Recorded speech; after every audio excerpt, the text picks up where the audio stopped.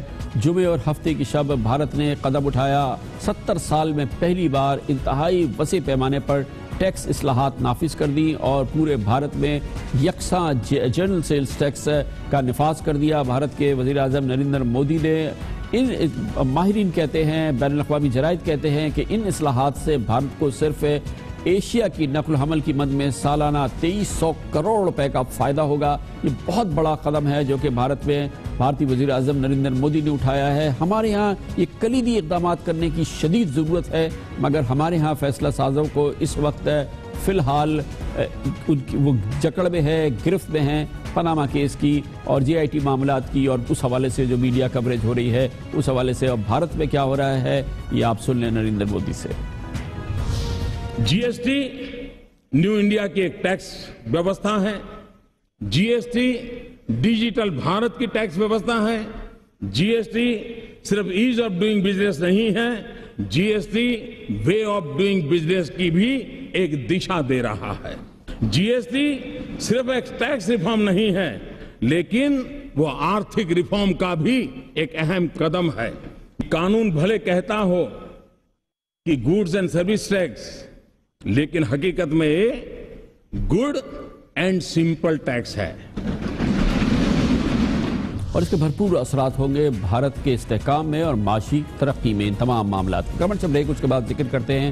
Europe اور خاص طور پہ برطانیہ میں نسلی تعصب بڑھ رہا ہے۔ حالیہ دہشت گردی کے واقعات کے بعد مسلمان عدم تحفظ کا شکار ہے، مگر حکومتیں کسی صورت میں بھی اس نسلی تعصب پر ہوا نہیں دے رہی، اس پہ پانی ڈالنے کی کوشش کر رہی ہیں۔ مسلمان بھی عدم تشدد کے پیغام کو آگے پھیلا رہے ہیں۔ اس کی بات کرتے ہیں چھوٹے سے وقت کے بعد۔ پچھلے کچھ مہینوں سے برطانیہ میں یورپ میں جو دہشت گردی کے واقعات ہوئے ہیں اس کے بعد نسلی تعصب کی واقعات میں اضافہ ہو رہا ہے۔ نسلی تعصب کے اثر میں تشدد کے واقعات میں بھی اضافہ سامنے آیا ہے اور خاص طور پہ اس کا شکار فرانس ہوا ہے اور برطانیہ میں بھی اس قسم کے واقعات ہوئے ہیں۔ برطانیہ جہاں پر عام طور پہ عدم تشدد کا ماحول نظر آتا ہے اور خاص طور پہ برطانیہ میں اس حوالے سے بہت زیادہ ٹالرنس ہے جو نظر آتا تھا، لیکن وہاں پر بھی حالات خراب ہو رہے ہیں اور اٹیکس ہوئے ہیں، جس میں خاص طور پہ ایسا حملہ ہوا ہے جس میں ایک پاکستانی نژاد مسلمان کو نشانہ بنایا گیا، اس کے چہرے پہ تیزاب پھینکا گیا۔ برطانوی میڈیا میں جمیل مختار آئے اور انہوں نے اپنی رپتا سنائی۔ I genuinely think it's something to do. It's definitely a hate crime. I believe it's something to do with Islamophobia. Maybe I don't know if people are trying to retaliate. But I mean, we're innocent people. We didn't deserve that. It was my cousin's 21st birthday. And all I want to say is, it's dangerous. Like, it's dangerous for everybody out there, not just Muslims. Everybody. It's like, look, we have this problem with London Bridge, Westminster Bridge, and this problem at Finsbury Park Mosque, and now there's this acid attacks going on. I mean, me and my cousin, I mean, I haven't done anything to anybody, nor is my cousin. We're not terrorists. I mean, why? This guy tried to kill us.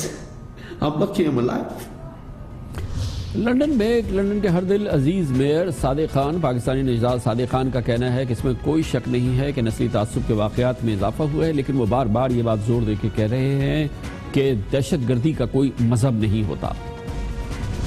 ہاں تھوڑی سی increase ہوئی ہے Islamophobic attacks میں، مگر صرف Islamophobic attacks میں نہیں، anti Semitic attacks میں بھی انکریز ہوئی ہے، other forms of hate crime بھی انکریز ہوئے ہیں۔ Terrorism has no religion and terrorism is terrorism. آپ فنسبری پارک دیکھیں، وہ بھی ٹیررسٹ اٹیک تھی، لندن برج بھی ٹیررسٹ اٹیک تھی۔ پر سب سے امپورٹنٹ چیز یہ ہے کہ جو ہمارے جو ینگسٹرز ہیں ہم ان کو اس طرح کے اسلام سکھائیں۔ ہمارے جو ینگسٹرز ہیں جو بھی ان کی فیتھ ہے ہم ان کو سکھائیں کہ ایکچولی nobody hates you. برطانیہ میں موجودہ صورتحال کے حوالے سے بات کرتے ہیں، اس کے لیے ہمارے ساتھ موجود ہیں برطانیہ میں ہمارے نمائندہ خصوصی اظہر جاوید۔ اظہر بتائیے گا کیا صورتحال ہے اس وقت نفرت کی بنیاد پر جو کیس ہو رہے ہیں نسلی نفرت کے حوالے سے، کیا اسٹیٹس ہے اس وقت؟ جی کامران صاحب، بالکل یہاں اگر برطانیہ کی صورتحال دیکھیں تو مسلمانوں کے خلاف جو انتہا پسندانہ جرائم ہیں ان میں 5 گنا تک اضافہ ہوا، اور یہ فگرز جو ہیں یہ آفیشیلی بتائے گئے ہیں۔ Measure of London Sadiq Khan نے یہ ان میئرز کا انکشاف کیا ہے۔ ان کا یہ کہنا ہے کہ یہاں پر جو جرائم تھے اس کی روک تھام کے لیے حکومت اپنے طور پر تو مکمل کوشش کر رہی ہے، اس کے علاوہ انہوں نے لوگوں سے یہ بھی کہا کہ وہ ان کرائم کو رپورٹ بھی کریں، کیونکہ بہت سارے ایسے انسیڈنٹس ہوتے ہیں جن کو رپورٹ نہیں کیا جاتا۔ ابھی لیٹسٹ جو ایک اہم جو اور افسوسناک واقعہ یہاں پہ پیش آیا وہ جمیل مختار صاحب کے ساتھ تھا۔ وہ اپنی کزن ریشم کے ساتھ گاڑی میں موجود تھے کہ انہیں ایسٹ لندن کے علاقے بیکٹن میں سگنل پر وہ کھڑے تھے، ان کا گاڑی کا شیشہ کھٹکھٹایا گیا، اور پھر اس کے جب انہوں نے شیشہ نیچے کیا تو ایک سفید فام شخص نے ان پر تیزاب پھینکا اور فرار ہو گیا، جس کے نتیجے میں جمیل مختار کافی شدید زخمی اور ان کی کزن بھی کافی شدید زخمی ہوئے۔ جمیل مختار نے برطانوی ٹی وی کو انٹرویو دیا اور انہوں نے شکوہ کیا ہے کہ اگر یہی واقعہ کیا کسی سفید فام کے ساتھ ہوتا تو کیا برطانوی میڈیا اس کو اتنی کم کوریج دیتا۔ اس طرح بہت سی شکایت ہے لوگوں کو، اس طرح کے مزید واقعات بھی ہوئے ہیں۔ اگر ہم دیکھیں کہ مانچسٹر میں جب بم دھماکے ہوئے تو اس کے بعد وہاں پر بھی بہت بڑی تعداد میں اس طرح کے جرائم ہوئے۔ اس کے علاوہ لندن برج کا جو اٹیک ہوا اس کے بعد بہت سارے جرائم ہوئے، اور اس کا ہم نے ایک شاخسانہ دیکھا کہ فنسبری پارک مسجد کے سامنے کوشش کی گئی، گاڑی چڑھائی گئی، جس کے نتیجے میں ایک شخص ہلاک اور 8 زخمی ہوئے۔ بہت بہت شکریہ اظہر جاوید ہمارے ساتھ تھے۔ کمرشل بریک، اس دوران آپ نیوز ہیڈ لائن دیکھیں، جس کے بعد ہم اپنے پروگرام کے بقیہ حصے کے ساتھ واپس آتے ہیں۔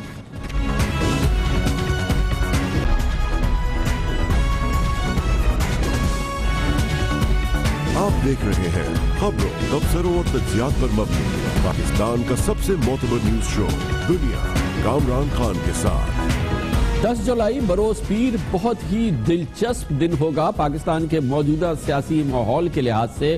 آپ کے علم میں ہے کہ 10 جولائی ہی وہ ڈیڈ لائن ہے جب جے آئی ٹی پاناما کیس کے حوالے سے سپریم کورٹ آف پاکستان میں اپنی حتمی رپورٹ جمع کرائے گی، اور اس حتمی رپورٹ کی بنیاد پہ سپریم کورٹ آگے کی جو کارروائی کرے گی اس کے بڑے گہرے اثرات ہوں گے پاکستان کے موجودہ سیاسی ماحول میں اور وزیر اعظم جناب نواز شریف کے سیاسی مستقبل کے حوالے سے۔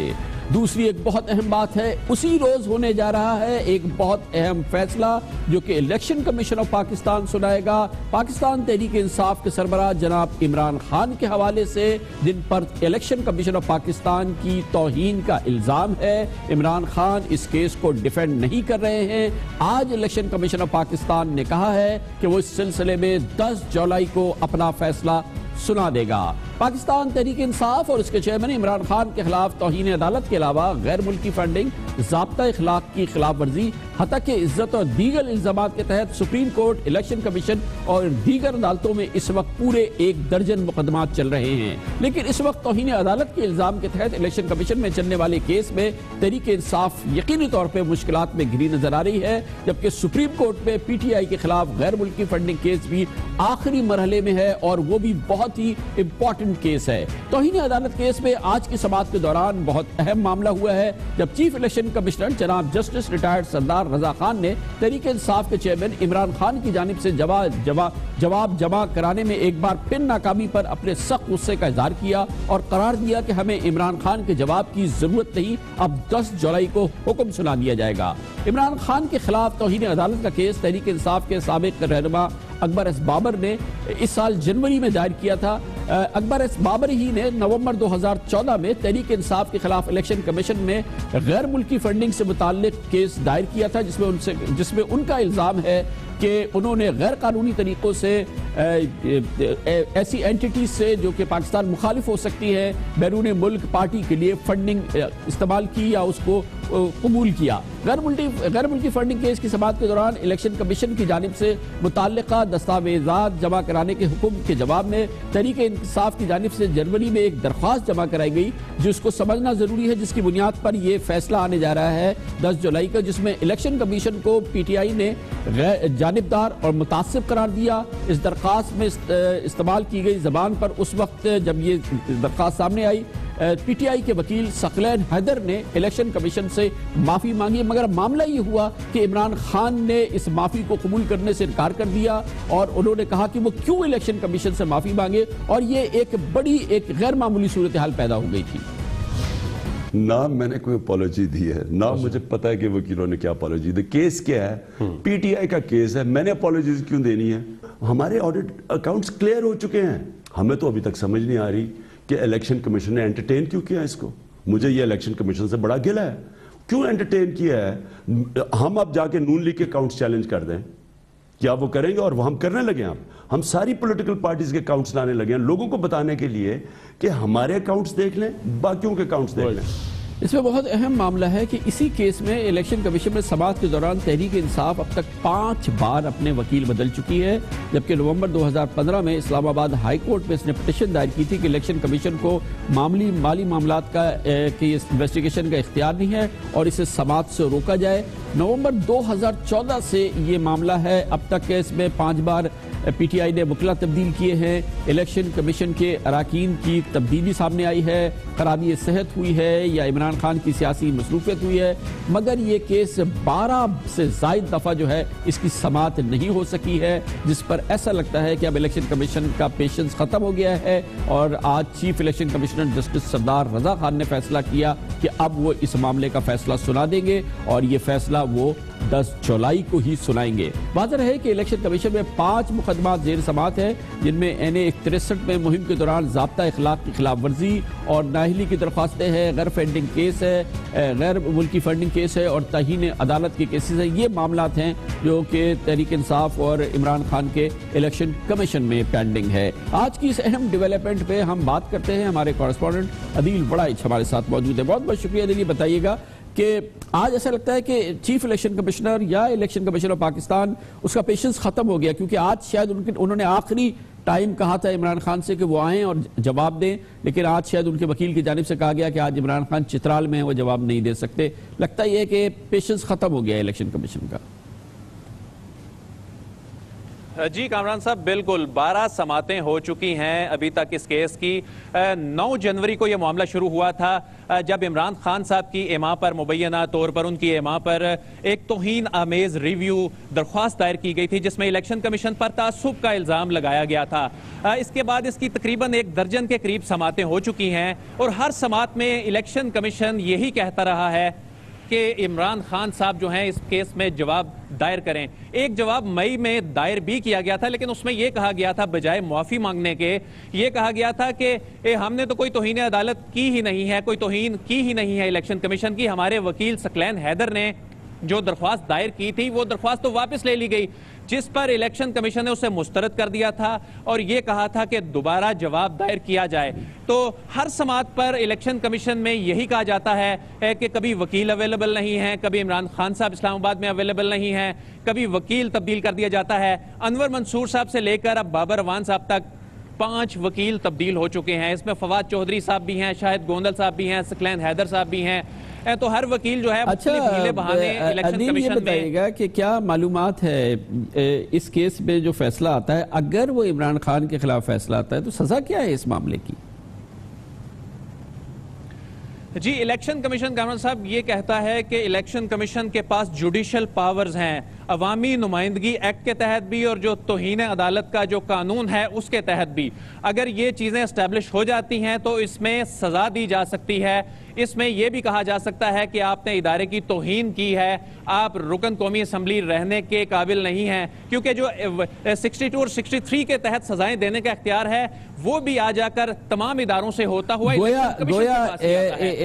جو سزاؤں کے آپشن ہیں اس میں ایک سزا یہ بھی ہے کہ الیکشن کمیشن آف پاکستان 10 جولائی کو عمران خان کو ڈسکوالیفائی بھی کر سکتی ہے، مطلب آپشنز میں یہ آپشن شامل ہے۔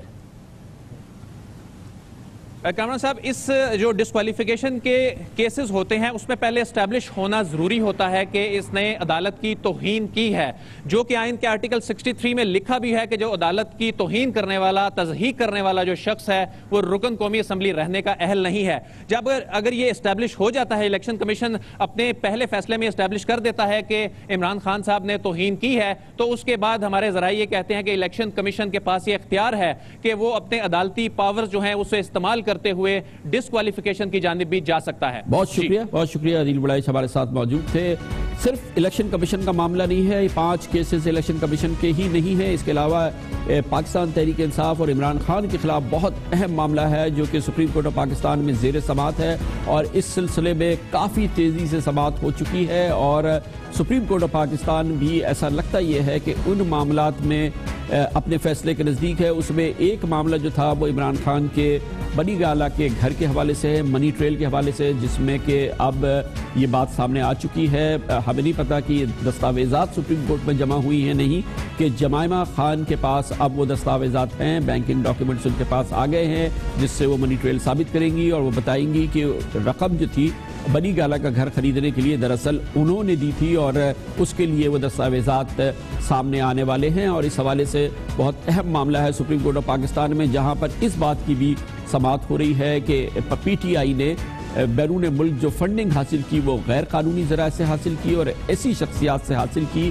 جو کہ پاکستان کے قانون کے لحاظ سے یہ فنڈنگز نہیں کر سکتے تھے، اور تحریک انصاف نے مبینہ طور پہ قوانین کی خلاف ورزی کی ہے، اور اس حوالے سے بھی یہ معاملہ سپریم کورٹ آف پاکستان میں ہے، جس نے اب اس سلسلے میں کافی سماعت کر لی ہے، اور ہمیں لگتا یہ ہے کہ یہ فیصلہ بھی بہت زیادہ دور نہیں ہے، مگر اس کی مزید معلومات حاصل کرتے ہیں، اور اس کے لیے اسلام آباد جائیں گے جہاں پر ہمارے کورسپونڈنٹ عمران وسیم ہمارے ساتھ موجود ہیں۔ بہت بہت شکریہ عمران وسیم صاحب۔ یہ بتائیے گا جو عمران خان کے حوالے سے، پی ٹی آئی کے حوالے سے سپریم کورٹ آف پاکستان میں کیسز زیر سماعت ہیں، غیر ملکی فنڈنگ، منی ٹریل کے حوالے سے، یہ کیس اس وقت کس مرحلے میں ہے؟ کیونکہ اس کی بڑی روزانہ کی بنیاد پہ سماعت چلتی رہی ہے، اور ایسا لگتا تھا کہ بہت سارا فاصلہ جو ہے وہ طے ہو چکا ہے۔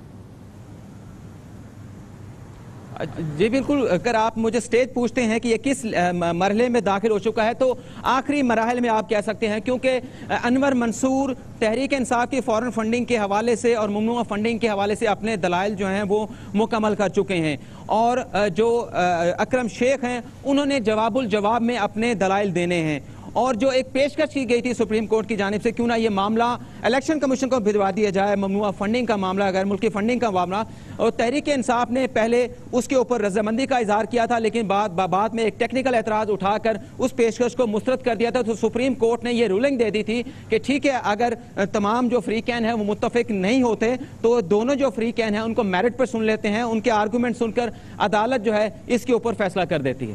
تو گویا اب عدالت جو ہے وہ فیصلے کے قریب ہے، جس فیصلے کے نتیجے میں عمران خان کی ڈسکوالیفیکیشن کا فیصلہ ہوگا نا، کہ ان کو ڈسکوالیفائی کرنا ہے یا نہیں کرنا ہے، اس کو مسترد کی جاتی ہے درخواست یا اس کو تسلیم کر لیا جاتا ہے۔ جی بالکل، معاملہ جو ہے وہ اپنی آخری مراحل میں ہی ہے۔ جو ایک تو عدالت نے یہ فیصلہ کرنا ہے کہ آیا کہ فورن فنڈنگ کے معاملے کے اوپر ڈسکوالیفیکیشن ہو سکتی ہے کہ نہیں، کیا اس حوالے سے عدالتی ریکارڈ کے اوپر ایسا مواد موجود ہے جس کے اوپر عدالت کوئی فیصلہ دے سکے، کیونکہ جو پیشکش کی گئی تھی فورن فنڈنگ کے حوالے سے یہ معاملہ پہلے الیکشن کمیشن کو ریفر دے کے تحقیقات کرا لی جائیں، وہ تو مسترد کر دی گئی ہیں عمران خان کی جانب سے، لیکن اب عدالت اس پہ فیصلہ کرے گی، اور جو دلائل رہتے ہیں نعیم بخاری کے وہ صرف لندن کے منی ٹریل جو کہ جمائمہ نے پیسے بھجوائے آئے تھے اس کے بینک ٹرانزیکشن کا ریکارڈ، اس کے اوپر دلائل دینے ہیں، اور اس کے بعد اکرم شیخ صاحب جو ہے جواب الجواب میں غالباً 2 یا 3 دن سے زیادہ نہیں لیں گے اور یہ کیس جو ہے وہ کنکلوڈ ہو جائے گا. اور ہمارے ذرائع یہ بتاتے ہیں کہ غالب امکان ہے کہ آئندہ ہفتے عمران خان کی یہ نہلی کا کیس جو ہے وہ سماعت کے لیے مقرر ہو جائے. بہت بہت شکریہ. گویا کہ عین امکان یہ ہے کہ 10 جولائی کے بعد سے، پیر کے بعد سے، یہ معاملہ بھی سپریم کورٹ آف پاکستان میں اپنے فیصلے کی جانب گامزن ہو جائے. گویا کہ بہت اہم ہفتہ ہے 10 جولائی کے بعد سے، جو یہ کچھ دن ہوں گے جس میں کہ عمران خان کے حوالے سے بھی فیصلہ ہوگا. سپریم کورٹ آف پاکستان بھی کرے گی اور 10 جولائی کو الیکشن کمیشن آف پاکستان بھی فیصلہ کرنے جا رہی ہے. کمر سے بریک اور اس کے بعد ذکر کرتے ہیں ایک بار پھر جے آئی ٹی کے، جہاں پر آج حسین نواز شریف چھٹی بار پیش ہوئے ہیں. جے آئی ٹی کے حوالے سے اس بیچاری جے آئی ٹی کا معاملہ یہ ہے کہ جس دن سے بنی ہے تنازعات کا شکار ہے. پہلے حزب اختلاف نے مسترد کر دیا، پیپلز پارٹی نے تحریک انصاف نے مسترد کر دیا، اب حکومت مسترد کر رہی ہے. پھر اس کے اندر سے بھی بڑے عجیب خبریں سامنے آئی ہیں اور مختلف تنازعات کے حوالے سے جے آئی ٹی جو ہے وہ کشمکش کا شکار رہی ہے. وہ تنازعات کیا ہیں اس کا ذکر کرتے ہیں چھوٹے سے وقفے کے بعد.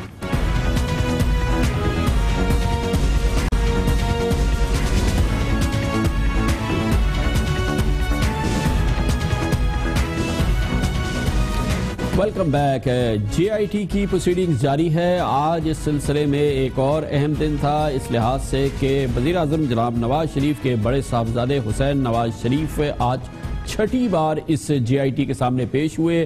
بعض اندازوں کے مطابق اب تک کل ملا کے وہ 24 گھنٹے اس جے آئی ٹی کی حوالے سے جوڈیشل اکیڈمی میں موجود رہے ہیں. آج تقریباً 24 گھنٹے ان کے پورے ہو گئے ہیں. جناب حسین نواز شریف سے پہلے کل ان کے چھوٹے بھائی حسن نواز شریف تیسری بار اس جے آئی ٹی کے سامنے پیش ہوئے تھے اور کل ان کی ہمشیرہ محترمہ مریم نواز شریف جے آئی ٹی کے سامنے پیش ہوں گے. وزیر اعظم جناب نواز شریف بھی اس جے آئی ٹی کے سامنے پیش ہو چکے ہیں. کل ایک اور اہم ڈیولپمنٹ میں جے آئی ٹی نے طلب کیا ہے نیب کے چیئرمین جناب چودھری قمر زمان کو، جو کل جے آئی ٹی میں پیش ہوں گے. اس حوالے سے آج ایک اہم بات ہے کہ جے آئی ٹی کے 2 اراکین آج کے اجلاس میں شریک نہیں تھے، جس کے حوالے سے آج سارا دن میڈیا میں یہ غلط خبر چلتی رہی کہ وہ دراصل دوحہ میں ہیں اور قطری شہزادے کا بیان ریکارڈ کر رہے ہیں. اب سے تھوڑی دیر قبل یہ خبریں بہرحال آنے شروع ہوئی کہ وہ دوحہ میں نہیں بلکہ دبئی میں ہیں. نہ جانے وہ دوحہ میں ہیں یا دبئی میں ہیں یا ان دونوں جگہوں پہ ہیں، لیکن اصل امپورٹنٹ بات یہ ہے کہ میڈیا کی خبروں میں سچائی ضروری نہیں ہے کہ ہو، اور آج یہ بات ثابت ہو گئی ہے ایک بار پھر، کیونکہ یہ خبر تمام چینلز نے نشر کی تھی. اس حوالے سے جے آئی ٹی میں آج حسین نواز شریف نے ایک بار پھر کئی گھنٹے گزارے. جب وہ باہر آئے تو ایک بار پھر ان کا اصرار تھا اپنے چھوٹے بھائی کی طرح سے کہ ان کے معاملات کا ان کے والد سے کیا تعلق ہے. انہوں نے کہا کہ پھر انہیں سازش کی بو آ رہی ہے. میں آپ کو یہ بات کہوں گا کہ منی ٹریل اور نو منی ٹریل، بات یہ ہے کہ یہ پبلک کیا جائے باقاعدہ کہ وزیر اعظم نواز شریف صاحب کا کیا تعلق ہے کسی بھی جو ہے نا باہر بیرون ملک اثاثے سے. یہ بات جو ہے پبلک کی جائے. میں ڈیمانڈ کرتا ہوں کہ اس بات کو پبلک کیا جائے کہ میاں نواز شریف جو ہیں ان کا کیا تعلق، کیا ڈاکومنٹری تعلق ہے کسی بھی اثاثے کے ساتھ. اور اگر یہ بات ثابت نہیں ہوتی ایسی تو پھر یہ سارا جو سلسلہ ہے یہ 10 تاریخ جو ہے نا آخری اس کو بند کیا جائے. اس کے بعد حسن نواز شریف کی طرح حسین نواز شریف نے بھی کہا کہ ان کے خلاف کوئی ثبوت نہیں ہے اور یہ تمام معاملات مفروضوں کی بنیاد پر چل رہے ہیں. سچائی یہ ہے کہ جو سوالات ہم سے کیے جاتے رہے ہیں یہ 2 پیشیوں کے سوالات تھے. 2 پیشیوں کے سوالات تھے. 6 پیشیوں کی جو ہے نا اس چیز کے لیے ضرورت نہیں تھی. بات یہ ہے کہ جب ثبوت نہیں ہوتا تو کسی کو بغیر ثبوت کے کسی کے خلاف کارروائی نہیں کی جا سکتی. میں معذرت کے ساتھ کہتا ہوں کہ نہ جانے کن کن طریقوں سے جو ہے انہوں نے کوشش کر کے دیکھ لی ہے اور یہ چیزیں جو ہیں مستقبل میں آپ کے سامنے بھی آئیں گی، لیکن سچائی یہ ہے کہ انشاءاللہ ان کو کچھ نہیں ملے گا.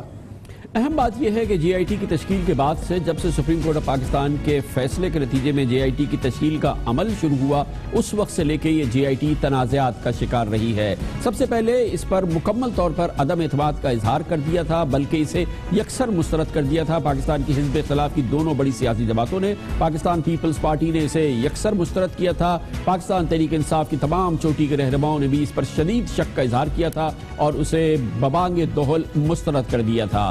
لیکن اس کے بعد سے جب سے جے آئی ٹی کی کام شروع ہوا ہے، اس کی پروسیڈنگ شروع ہوئی ہے، جے آئی ٹی تنازع کا شکار ہوا کسی اور معاملات سے، اور اس کا تعلق تھا جے آئی ٹی کی تشکیل کے حوالے سے، اور جے آئی ٹی کس طریقے سے تشکیل دی گئی، اس میں واٹس ایپ کالز کا ذکر آیا، اور یہ بات سامنے آئی کہ دراصل سپریم کورٹ آف پاکستان کا جو فیصلہ تھا جے آئی ٹی کی تشکیل کے حوالے سے، اس پر شاید اس کی لیٹر اینڈ اسپرٹس پہ عمل نہیں کیا گیا۔ جے آئی ٹی کے حوالے سے سب سے بڑا تنازع اس وقت کھڑا ہو گیا جب وزیر اعظم کے بڑے صاحبزادے حسین نواز شریف کی ایک تصویر میڈیا میں لیک ہو گئی، جو کہ دراصل جے آئی ٹی کے سامنے پیش ہوتے وقت اس ویڈیو ریکارڈنگ سے لی گئی تھی، جو کہ اس پورے معاملے کی بنائی جا رہی ہے، اور یہ معاملہ اس نے جے آئی ٹی کو بہت زیادہ متنازع بنا دیا۔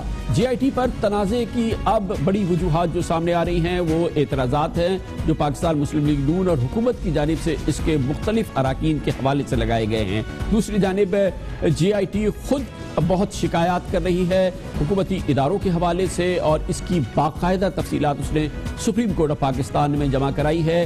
تو گویا کہ جے آئی ٹی سے بھی شکایات ہے، جے آئی ٹی کو بھی شکایات ہے، اور دوسری جانب ایک اور بہت اہم پہلو ہے وہ یہ کہ سپریم کورٹ آف پاکستان جہاں پر اس پورے معاملے کی سماعت ہو رہی ہے، معزز جو عمل درآمد بینچ ہے، 3 رکنی بینچ، وہ اس پر عمل درآمد کی سماعت کر رہی ہے، اس کے بھی کچھ آرڈرز کے حوالے سے، آبزرویشنز کے حوالے سے تنازعات سامنے آئے ہیں۔ تنازعات کا یہ سلسلہ ہے، اس پر ہم بات کرتے ہیں۔ ہمارے ساتھ موجود ہیں ملک کے ممتاز انویسٹیگیٹو رپورٹر جناب احمد نورانی۔ بہت بہت شکریہ نورانی صاحب۔ پہلے تو یہ فرمائیے گا کہ تازہ ترین جو آج کی صورتحال ہے جس میں جے آئی ٹی کے 2 اراکین آج پہلی بار اس میں شریک نہیں ہیں، کیا اطلاعات ہے آپ کے پاس؟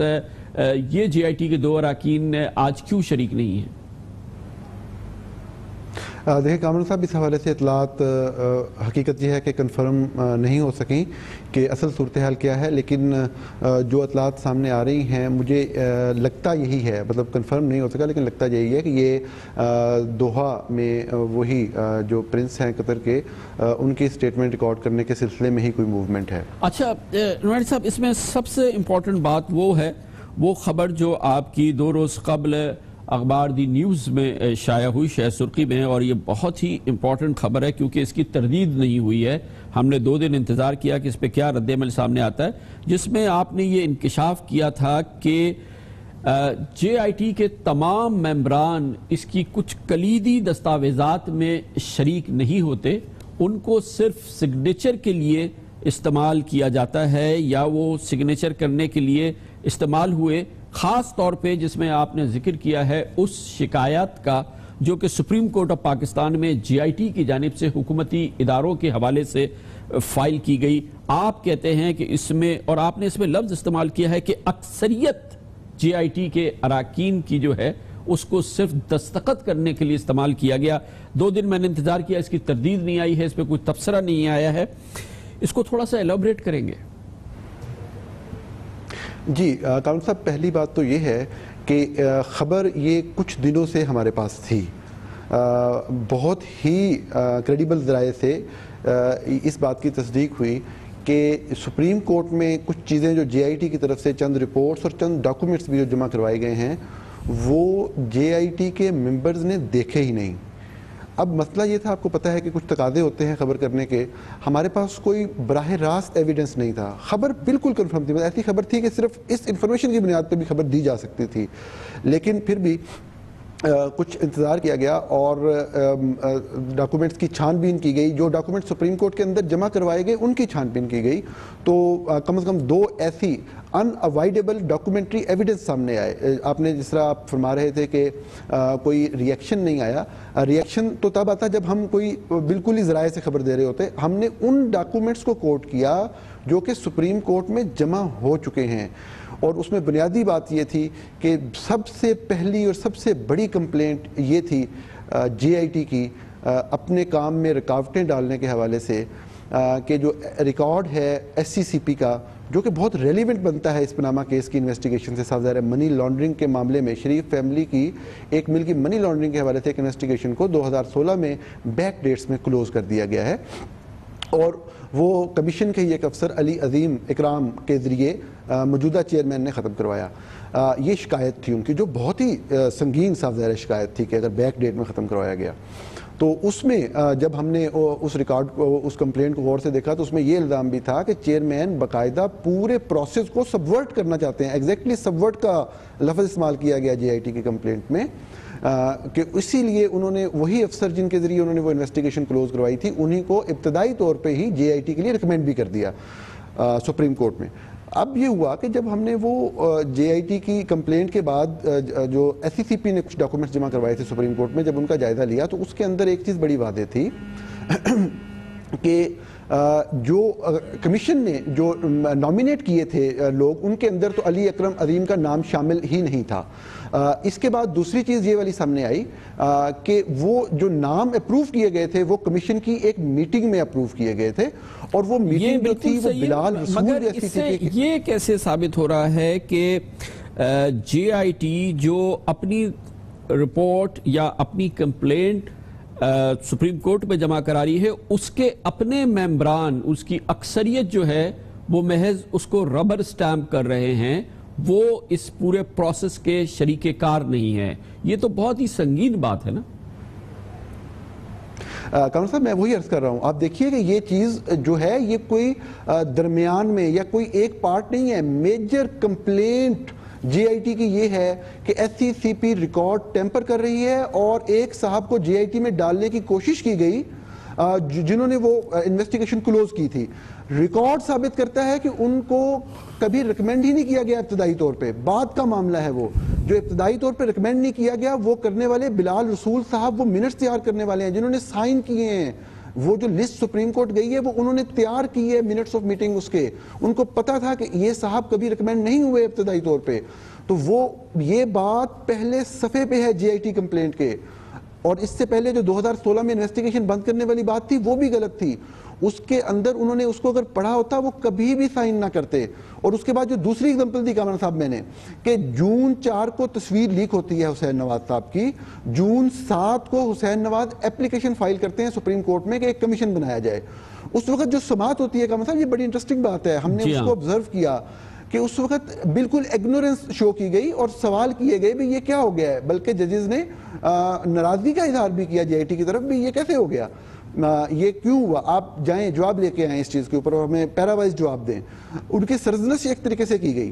اب جواب جمع ہوتا ہے جون 12 کو کامران صاحب، جواب کے اندر ایک فقرہ یہ لکھا ہوتا ہے، پہلے تو وہ بتاتے ہیں 24 گھنٹے میں ہم نے سپریم کورٹ کو مطلع کر دیا تھا اور تمام رپورٹ ہم نے سپریم کورٹ میں 24 گھنٹے میں جمع کرا دی تھی، گویا کہ جے آئی ٹی کہہ رہی ہے کہ ہم نے 5 جون کو سپریم کورٹ میں یہ بات جمع کرا دی تھی، آپ یہ کہہ رہے ہیں کہ 7 جون کو اس پر پھر اتنا کیوں یہ پیدا ہوا، اور پھر یہ سماعت میں یہ لگا کہ جیسے کہ سپریم کورٹ کی یہ نالج میں نہیں ہے۔ چلے یہ بات یہ بالکل ایسے ہی ہے جیسے آپ کہہ رہے ہیں۔ ایک چیز میں ایڈ کروں گا کامران صاحب، ایک چیز ایڈ کروں گا کہ یہ نہیں، یہ فقرہ بھی لکھا ہوا ہے اس کے اندر کہ حسین نواز کے اپلیکیشن فائل کرنے سے پہلے ہم نے آپ کو رپورٹ جمع کروا دی تھی، یہ سینٹنس ایز اٹ از لکھا ہوا ہے۔ اگر جے آئی ٹی کے ممبرز پڑھتے تو وہ کبھی یہ فکرہ نہ جانے دیتے۔ انتہائی اہم معاملات سے بات ہو رہی ہے، ہمارے احمد نورانی سے اس بات کو آگے بڑھاتے ہیں، ایک چھوٹے سے وقفے کے بعد واپس آئیں گے۔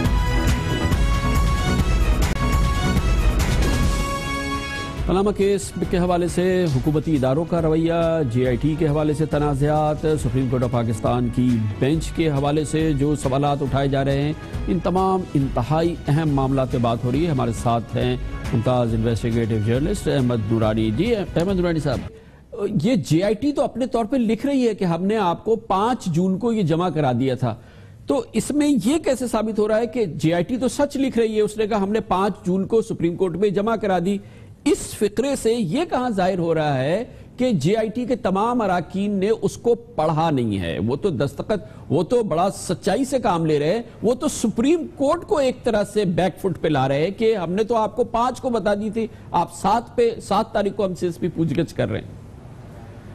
جی کامران صاحب، اس میں سمجھنے کی بات یہ ہے کہ جتنی بھی ہیئرنگ جے آئی ٹی کی فارمیشن کے بعد جتنی بھی ہیئرنگز ہوئیں، جے آئی ٹی کے 6 ارکان سپریم کورٹ میں موجود ہوتے تھے، وہ ججز کے سوالوں کا جواب دیتے تھے. جب 7 تاریخ کو یعنی کہ 7 جون کو اگنورنس کا مظاہرہ کیا گیا، جب ججز کی طرف سے بھی انہیں بھی کچھ معلوم نہیں ہے، جے آئی ٹی کے ممبرز نے بھی کوئی بات نہیں کی اس بارے میں، اور انہوں نے کہا ٹھیک ہے سر ہم آپ کو جواب جمع کروائیں گے، تو 12 جون کو دیتے ہوئے وہ کبھی بھی یہ بات نہ لکھتے کہ جی ہم نے تو آپ کو اپلیکیشن فائل ہونے سے پہلے ہی سارا کچھ بتا دیا تھا. یہ چیز صاف ظاہر ہے کسی اور نے لکھی جو وہاں پہ سپریم کورٹ میں موجود نہیں تھا. اگر وہ موجود ہوتا، جی آئی ٹی کے ارکان تو سوالات کے جواب دے رہے تھے نا کامران صاحب، ان کو تو پتا تھا انہوں نے کورٹ کے اندر کیا بتایا ہے. تو یہ بہت واضح ہے کوئی اور تحریر کر رہا تھا. یہ تو میں نے عرض کیا کہ ہمارے پاس تو خبر تھی پہلے سے کہ جو بھی ڈاکومنٹس آ رہے ہیں گویا آپ کے دلائل یہ ہیں کہ 2 واقعات، ایک تو جو جے آئی ٹی کے حوالے سے شکایات ہے، سیکیورٹیز ایکسچینج کمیشن کے حوالے سے جو پرٹیکولر شکایت ہے، اور ایک حسین نواز کی تصویر کے لیک کے حوالے سے جو جوابات ہیں، وہ واضح طور پہ ظاہر یہ بات کر رہی ہے کہ جے آئی ٹی کے اراکین تو اس میں یہ بات اس کو ببانگ دوحل کہہ رہے ہیں، سپریم کورٹ میں لکھ کے دے رہے ہیں اور اس کا باقاعدہ اظہار کر رہے ہیں. تو اگر اس جواب میں یہ بات شامل نہیں ہے، اس کا مطلب ہے کہ وہ آن بورڈ نہیں ہے جب یہ تحریر کیا گیا جواب اور یہ پہنچایا گیا سپریم کورٹ پہ.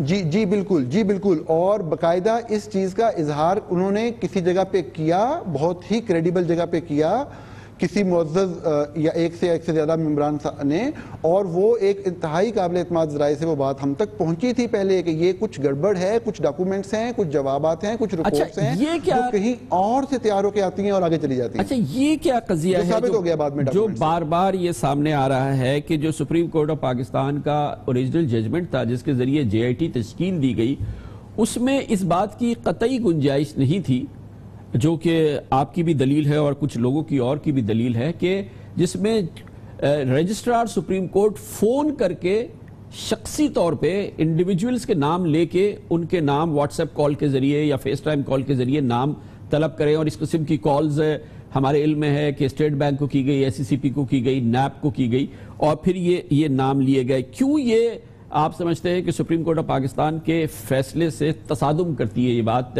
یہ اس کے ہم آہنگ نہیں ہے اس کے ساتھ؟ کامران صاحب، میں اس بات کو ایکسپلین کرتا ہوں.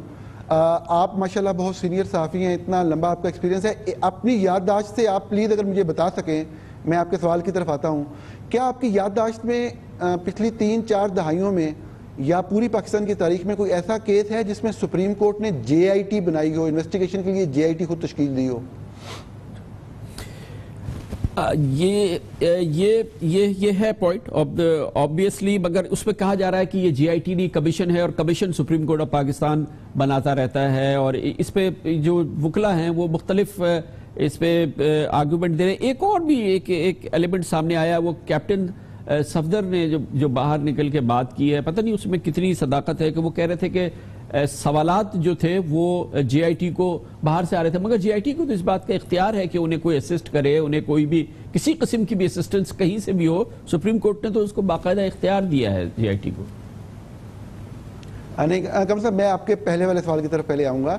آپ نے فرمایا کمیشن سپریم کورٹ تاریخ میں بناتی رہی ہے. ہماری اپنی یادداشت میں ریسنٹ ہسٹری میں بہت سارے کمیشن بنے، ایک بات. اور دوسری بات یہ کہ اس چیز پہ بھی کوئی آرگومنٹ نہیں ہے کہ the judges of the Supreme Court have absolute power کہ وہ کسی بھی شخص کو کسی کمیشن کا ممبر بنا دیں. کامران صاحب، جے آئی ٹی میری انڈرسٹینڈنگ میں، میری معلومات کے مطابق پاکستان کی تاریخ میں پہلی دفعہ بنی ہے. اس سے پہلے کسی کرمنل کیس کی انویسٹیگیشن کے لیے حکومت ایگزیکٹو بناتی ہے جے آئی ٹی، سپریم کورٹ نہیں بناتی. اچھا، سپریم کورٹ نے بنائی، میں بالکل یہ نہیں کہہ رہا کہ انہوں نے غلط کیا بنا کے، میں صرف یہ کہہ رہا ہوں پہلی دفعہ بنائی. میں اس پوائنٹ کو پریس کرنا چاہ رہا تھا. جب پہلی دفعہ بنائی تو انہوں نے کچھ اصول بھی وضع کر دیے اپنی ججمنٹ کے اندر. پہلا اصول انہوں نے یہ وضع کیا کہ یہ ان اداروں کے ممبران پہ مشتمل ہوگی. دوسرا اصول یہ وضع کیا کہ ان اداروں کے سربراہ ریکمینڈ کریں گے، فائنل ہم کریں گے. تو پاکستان کی تاریخ میں جب supreme Court of Pakistan J I T پہلی دفعہ بنانے جا رہی تھی تو اس نے بنانے کے چند اصول بھی وضع کر دیے. اب اصول یہ تھا کہ اداروں کے سربراہ ریکمینڈ کریں گے اور یہ اپروو کریں گے. ان کی پاور فائنل تھی اپروو کرنے کی, اس کو کوئی کویسچن نہیں کر رہا. لیکن پرابلم یہ ہوئی کہ اگر فرسٹ ٹائم نام آ گئے تھے ناپسندیدہ لوگوں کے, جن کے بارے میں کوئی انورٹڈ کامات میں کوئی بیڈ رپورٹس دے رہا تھا, تو چاہیے یہ تھا کہ کورٹ کے پاس تو لامحدود اختیارات ہیں, وہ اداروں کے سربراہ کو لکھتی کہ آپ 18ویں گریڈ سے لے کے 22ویں تک ہمیں سب کے نام بھیج دیں, ہم اپنی مرضی سے کوئی بندہ فائنل کر لیں گے, یہ اختیار تھا. لیکن ایسا کامران صاحب بہت دیر سے ہوا. اس سے پہلے واٹس ایپ کال ہو چکی تھی. واٹس ایپ کال کا ذکر میں جب بھی کرتا ہوں تو یہ رپیٹ کرنا مناسب سمجھتا ہوں کہ پہلے رجسٹرار صاحب کے آفس کے لینڈ لائن نمبر سے کال کی گئی کہ جی ہاں, وہ ہمارے پاس بالکل معلوم ہے, اس میں کوئی شک نہیں ہے. بالکل معاملہ اس سے بہت ہی معاملات سیکرٹ ہو گئے. اور جو آپ نے دوسرا سوال کیا کہ کیپٹن صفدر نے کہا کہ پرچیاں باہر سے آ رہی تھیں, کامران صاحب میں آپ کے سوال سے ڈس ایگری کروں گا. یقیناً آپ میرے خیال میں کورٹ کے آرڈر کی طرف ریفر کر رہے ہیں جہاں پہ کہا گیا ہے کہ اسسٹنس مل سکتی ہے. کامران صاحب عدالتوں کے معاملات خفیہ نہیں ہوتے, کبھی خفیہ نہیں ہوتے. عدالت کا اختیار لامحدود ہوتا ہے, وہ کچھ بھی حکم دے سکتے ہیں, لیکن جو بھی حکم دیں گے وہ سامنے دیں گے. بیک ڈورز میں سیکرٹ معاملات, جو بھی اسسٹ کر رہا ہے اس کے بارے میں پریس ریلیز جاری ہو, آرڈر جاری ہو, لوگوں کا رائٹ ہے جاننا, سب کو پتا ہو. اس طرح سے معاملات ٹرانسپیرنٹ ہوتے ہیں. اچھا نورانی صاحب, ایک اور امپورٹنٹ چیز ہے, وہ آپ اپنی معلومات سے بتائیے. بار بار یہ بات سامنے آ رہی ہے تصویر کا, حسین نواز شریف کی تصویر کی لیک کی بات بار بار Supreme Court of Pakistan attorney general سے کہہ رہی ہے کہ آپ بتائیے کہ ہم اس حوالے سے جو رپورٹ ہمارے پاس ہے وہ ہم جاری کر دیں یا جاری نہ کر دیں. اور اٹارنی جنرل کسی مقمصے کی وجہ سے کسی بنیاد پر یہ جواب نہیں دے رہے اور اس کی اجازت نہیں دے رہے حکومت کی طرف سے کہ یہ جاری کر دی جائے. یہ بار بار یہ بات سامنے آ رہی ہے کہ یہ رپورٹ ہم جاری کر دیں, تو وہ کیا رپورٹ ہے؟ کیونکہ ایک بات تو سامنے آ چکی ہے کہ وہ کہہ رہے ہیں کہ فلاں کسی ادارے کے کسی شخص نے کوئی ایسا کیا تھا تو ہم نے اس کو اس کے ادارے میں واپس بھیج دیا جہاں پہ اس ادارے نے اس کے خلاف کارروائی کر لی. لیکن سپریم کورٹ کے اس آبزرویشن سے بار بار ایسا لگ رہا ہے کہ سپریم کورٹ کے پاس اس سلسلے میں اسپیسیفکس جمع کرا دیے گئے. کامران صاحب میری معلومات انتہائی ادب کے ساتھ ذرا مختلف ہیں. میری معلومات وہی ہیں کہ 4 یا 5 جون کو جب معاملہ سامنے آیا 24 گھنٹے میں انویسٹیگیشن کر کے ایک کانفیڈینشیل رپورٹ ججز کو جمع کروائی گئی جو صرف فار دا پیروزل آف ججز, صرف ججز اس کو دیکھ سکتے تھے. اور اس کے بعد 7 تاریخ کو وہی والا واقعہ ہوا جو میں نے آپ کو بتایا, اور پھر جواب طلب کیا گیا. 12 جون کو جواب آ گیا جس کے اندر وہ انیشیلی جمع کرائی جانے والی رپورٹ کا ذکر تھا جس کی طرف آپ اشارہ کر رہے ہیں. کامران صاحب وہ رپورٹ کے بارے میں نے ایک خبر فائل کی جو کہ 29 جون کو چھپی, اور وہ میرے ذرائع کی خبر تھی, اور اب تک اس کی بھی کوئی تردید نہیں آئی کہ وہ رپورٹ جو صرف ججز کے لیے تھی اس کے اندر بھی نہ تو اس شخص کا نام ہے نہ اس شخص کے ادارے کا نام ہے. ججز بالکل نہیں کہہ رہے اٹارنی جنرل سے کہ آپ پوچھیں یہ کریں نہ کریں. اٹارنی جنرل کو کوئی اعتراض نہیں ہے, انہوں نے کورٹ کے اندر کہا میں موجود تھا کہ آپ کریں, لیکن انہوں نے جو اعتراض کیا اٹارنی جنرل نے, آپ اس کو پڑھ سکتے ہیں. 20 تاریخ کا واقعہ ہے اور 21 جون کو رپورٹنگ ہوئی. اس کی پاکستان کے تمام اخبارات میں سیم رپورٹنگ ہوئی ہے. میں نے اس کو گو تھرو بھی کیا. یہی جو آپ سوال کر رہے ہیں, بعض لوگ اس کو کنفیوز کر رہے تھے. اٹارنی جنرل کا ایک فقرہ پاکستان کے تمام اخبارات نے رپورٹ کیا ہے کہ سر وہ رپورٹ پبلک کرنے سے کیا فائدہ ہوگا, اس کے اندر بھی اس لیک کرنے والے کا نام اور اس کے ادارے کا نام شامل نہیں ہے. لیکن میں کامران صاحب ایڈ کروں گا ایک بڑی خطرناک بات. اٹارنی جنرل تو بار بار کہہ رہے ہیں کہ اس رپورٹ کو لیک کیا جائے اس بندے کے نام اور اس کے ادارے کے نام کے ساتھ. کامران صاحب ایک سوال میں لازمی آپ کے سامنے ہائی لائٹ کرنا چاہوں گا کہ عدلیہ, سپریم کورٹ آف پاکستان, یہ ججز جو ہمارے لیے انتہائی قابل احترام ہیں, بہت سے لوگ کہہ رہے ہیں اور ججز نے خود بھی آبزرویشن دی, یہ تو معمولی سا معاملہ ہے, تصویر لیک ہو گئی, آپ کو کیا ہو گیا. یہ معاملہ واقعی ہی معمولی سا ہوگا, اس کو بڑا بنایا جا رہا ہے. کون بنا رہے ہیں؟ جو رستہ روک رہے ہیں اس ڈسکلوجر کا, اس ریویلیشن کا, اس شخص کا نام کیا تھا اور وہ کس ادارے سے بلونگ کرتا تھا. بار بار کی التجا کے باوجود ججز نے یہ حکم نہیں دیا جی آئی ٹی کو. کس وجہ سے میں نہیں جانتا کیا وجہ ہے کہ آپ اگر بندے کا نام نہیں تو اس کے ادارے کا نام ہی ڈسکلوز کر دیں, کیونکہ بندے کے بارے میں کہا گیا کہ اگر اس کا نام ڈسکلوز کر دیا گیا تو اس کو سیکورٹی کو تھریٹ ہوگا. تو ادارے کا نام, تو کامران صاحب میں انتہائی ادب سے کروں گا گزارش کہ ایک دباؤ ہے اور بڑا واضح ہے کہ سپریم کورٹ یہ حکم نہیں دے پا رہی جے آئی ٹی کو, اور جے آئی ٹی پتہ نہیں کس وجہ سے اتنی طاقتور ہے کہ آپ اس بندے کے ادارے کا نام تو بتا دیں, معاملہ ختم ہو جائے گا. بہت چھوٹا سا معاملہ ہے نا, آپ خود کہہ رہے ہیں بہت چھوٹا سا معاملہ ہے, اس بندے کے ادارے کا نام بتا دیں. جب دباؤ کی یہ صورت ہو کہ تصویر لیک کرنے والے بندے یا اس کے ادارے کا نام بتاتے ہوئے پرابلمز ہو رہی ہیں, دباؤ ہے, تو پھر انصاف کیا ہوگا, فیصلہ کیا آئے گا؟ میری سمجھ سے بہرحال بات آتا رہا یہ سب بات. بہت بہت شکریہ جناب احمد نورانی ہمارے ساتھ تھے. خبر سے بریک اور اس کے بعد ذکر کرتے ہیں. صورتحال انتہائی کشیدہ ہے, اور اس کشیدہ صورتحال میں زبان پہ قابو ظاہر ہے نہیں ہے. ایک جانب پاکستان مسلم لیگ نون کے لیڈرز ہیں جو کہ میڈیا پر آتے ہیں اور گفتگو کرتے ہیں, ان کی زبان پہ کوئی قابو نہیں ہے. دوسری جانب پاکستان تحریک انصاف کے رہنما ہیں, ان کی زبان پہ بھی قابو نہیں ہے. اور لیکن اب چوٹی کے رہنما بھی لگتا ہے کہ زبانوں پر قابو نہیں ہے. کل اسحاق ڈار صاحب نے اپنی زبان جو استعمال کی اس میں حد کر دی, اس سے پہلے عمران خان نے بھی کوئی کسر نہیں چھوڑی تھی. آپ خود اندازہ لگا سکتے ہیں کہ بدتمیزی کی بھی کوئی حد ہو سکتی ہے. اس میں کون آگے نکل رہا ہے یہ آپ کو دکھائیں گے چھوٹے سے وقت کے بعد.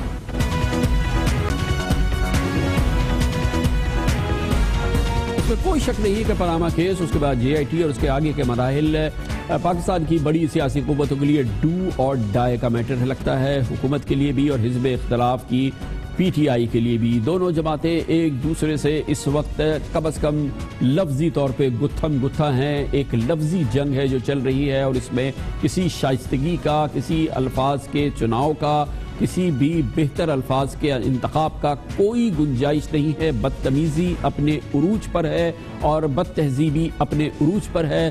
جو جس کے منہ میں آ رہا ہے وہ کہہ رہا ہے, اور اس میں کوئی امتیاز نہیں ہے پی ٹی آئی کے اور پی ایم ایل نون کے درمیان. مگر ایک اہم ڈیولپمنٹ ہوئی کل جب وزیر خزانہ جناب اسحاق ڈار جے آئی ٹی سے باہر آئے. ایسا لگتا تھا کہ وہ آپے سے باہر ہو گئے, انتہائی غصے میں تھے. اس دوران جو انہوں نے زبان استعمال کی وہ کسی صورت میں بھی ایکسیپٹیبل زبان نہیں ہو سکتی, ان سے اس کی توقع شاید نہیں ہو سکتی تھی. مگر کیا کریں کہ یہ معاملہ ایسا ہے, اس میں صرف اسحاق ڈار اکیلے نہیں ہے. خود پی ٹی آئی کے دوسرے لوگ چاہے کچھ بھی کہتے رہو, لیکن عمران خان بھی جس قسم کی زبان استعمال کر رہے ہیں اور کر رہے تھے اس میں کسی قسم کا کوئی بھی شائستگی کا پہلو دور تک نظر نہیں آتا. اور یہ پاکستان کے چوٹی کے لیڈر ہیں, لیکن اس میں کون بدتمیزی میں آگے جا رہا ہے اس کا فیصلہ آپ خود کریں. لیکن ہمیں لگ یہ رہا ہے کہ کل اسحاق ڈار صاحب نے تمام حدود پار کر دی.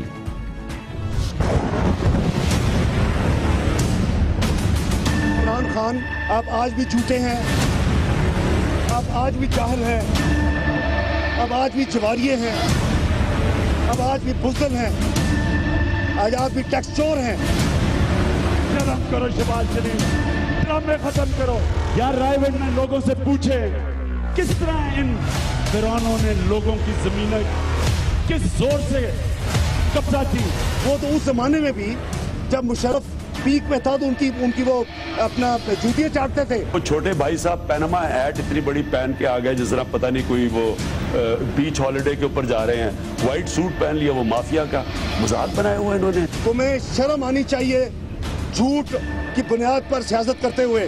وہ حسین نواز جس کو ان کی بچہ بیٹھا ہوا چوسنی لے کے, صرف 45 سال اس کی عمر ہے, صرف کوئی 7 بچوں کا باپ ہے, صرف کوئی 3 بیوی ہیں اس کی, لیکن وہ بچہ چوسنی لے کے بیٹھا, بڑا ظلم ہو گیا اس کے اوپر. تم کس منہ سے عمران خان تم 62 کی پٹیشن ڈالتے ہو میاں نواز شریف کے خلاف؟ کیلیفورنیا کا کیس کافی ہے تمہارے لیے. یہ 2 بزدل, یہ پاکستان کے گیدڑ, دونوں گیدڑ شریف کے اوپر مجھے غصہ آیا. یہ کیا ہے؟ Who are you? تمہیں کس نے یہ ناپی دی ہے کہ تم اٹھو اور تم کو اوئے فلاں کے چیئرمین, اوئے فلاں کے چیئرمین, اوئے فلاں کے چیئرمین. میں ان کے اوپر, یہ دونوں بھائیوں کے اوپر لعنت بھیجتا ہوں. اس شریف آدمی نے پاکستان کی یوتھ کا اخلاق جو اس کو فالو کرتے تباہ کر دیا. جتنے بڑے منافق یہ ہیں دونوں بھائی میں کہتا ہوں منافق ہے. شرم کرو خواجہ آصف, تمہاری طرح کے درباریوں کو شرم آنی چاہیے. ڈوب مرو. کوئی ایسا رویہ ہونا چاہیے جو کسی صورت میں بھی ہماری نوجوان نسل یا ہم عام پاکستانی کے لیے قابل قبول ہو, وہ مزید ڈپریشن میں نہ ڈوب جائے. ویسے ہی ڈپریشن کے لیے سامان کم ہے. اس قسم کی گفتگو اور اس قسم کے جب ماحول نظر آتا ہے ٹیلی ویژن پر اور اسکرینز پر, لوگ یقینی طور پہ بہت مزمحل ہو جاتے ہیں. اس کے ساتھ ہی ہمارے آج کے پروگرام کا اختتام ہوتا ہے. کل آپ سے پھر ملاقات ہوگی انشاءاللہ. کل تک کے لیے کامران خان کو اجازت. اللہ حافظ و ناصر.